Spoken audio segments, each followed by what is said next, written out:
Welcome to video number 2, which is cycle 1, which is Colossians 1:15, 16, 18, and 19. So again, our title for this is Jesus, the firstborn of creation and the dead. Get my outline out. Okay.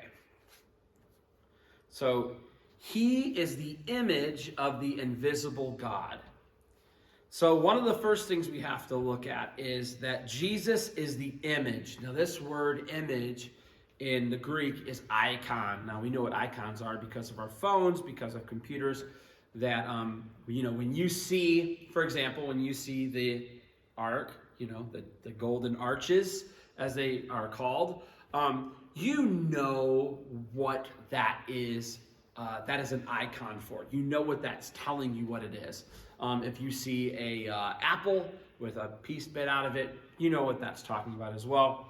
That there are these famous icons that if you're just to see, for example, if you see a target, a red target, you would know what this represents. You would know what it's about. Well, it's saying specifically that Jesus is the image or the icon of the invisible God.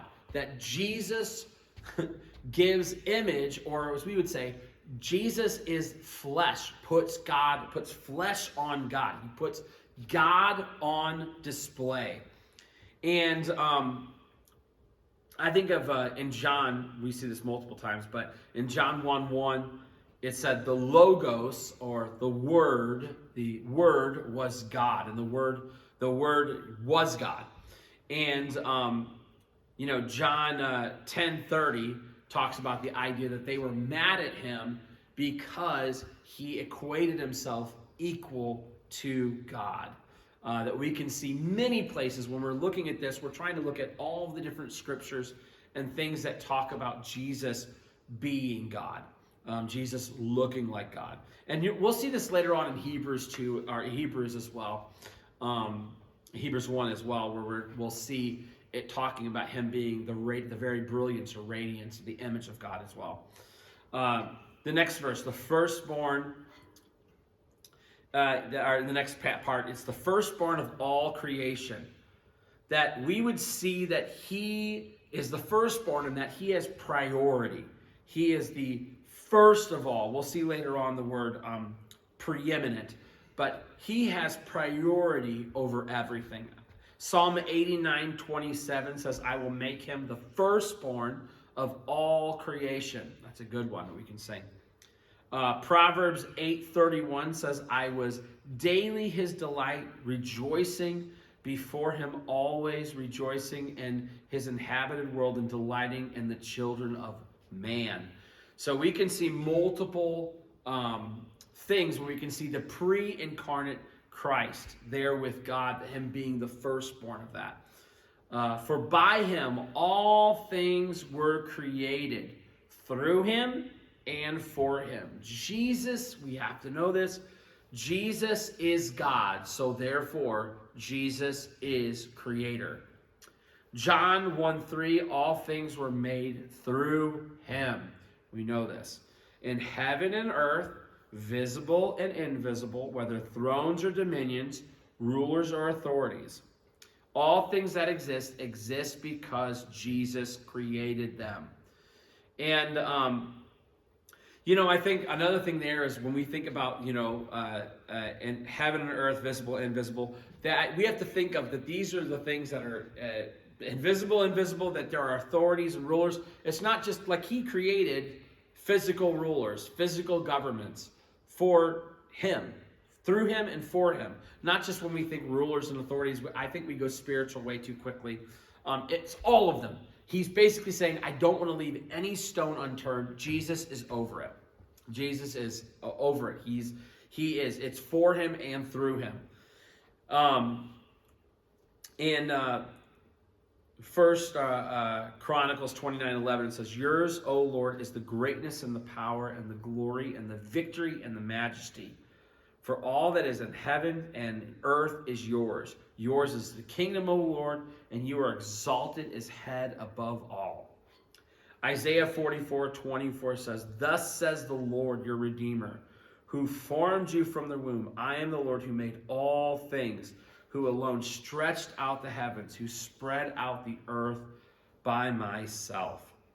So when we're looking at these passages, I'm just mostly trying to whet your appetite a little bit in terms of looking up scriptures. And I don't want us to just do references. Remember, we have the 3 R's.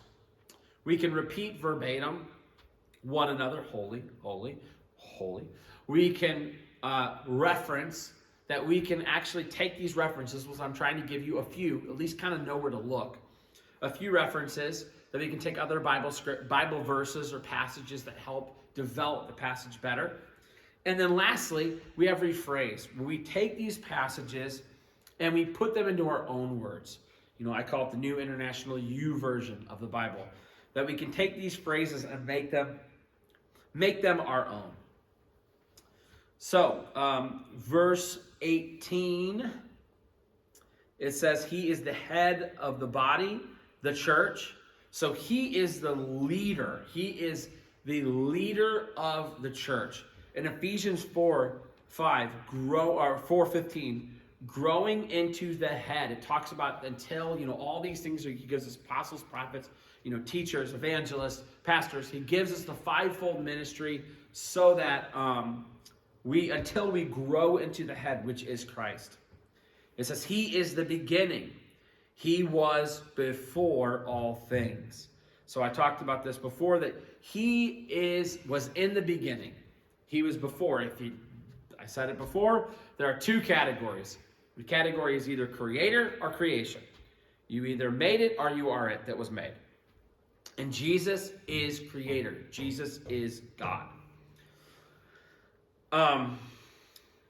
The firstborn from the dead. So we get another second. He's not just the beginning, but he's the firstborn from the dead. He is the resurrection, which is what we get from John 11:25. He says, "I am the resurrection. I am the beginning of that. I am the new of the glorified bodies. I am the first of those that will be glorified, that will be made new." As we see in Revelation, where it talks about, I'm going to make all things new.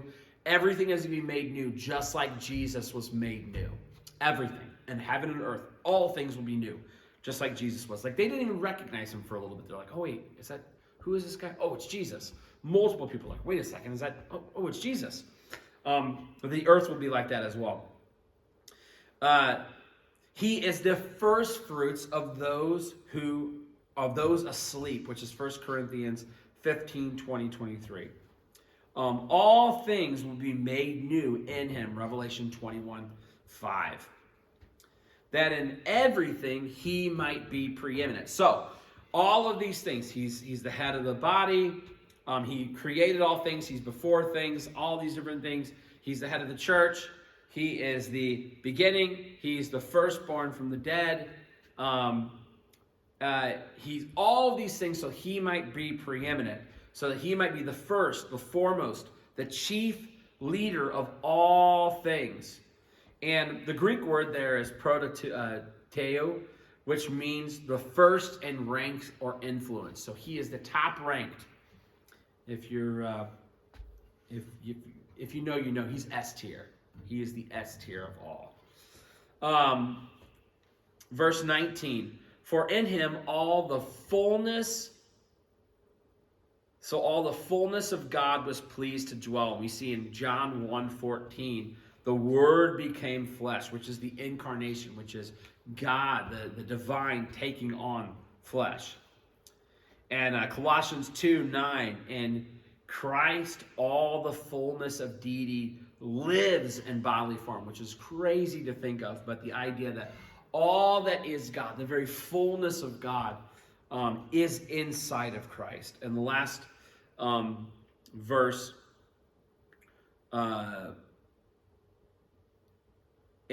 through him to reconcile all things to himself.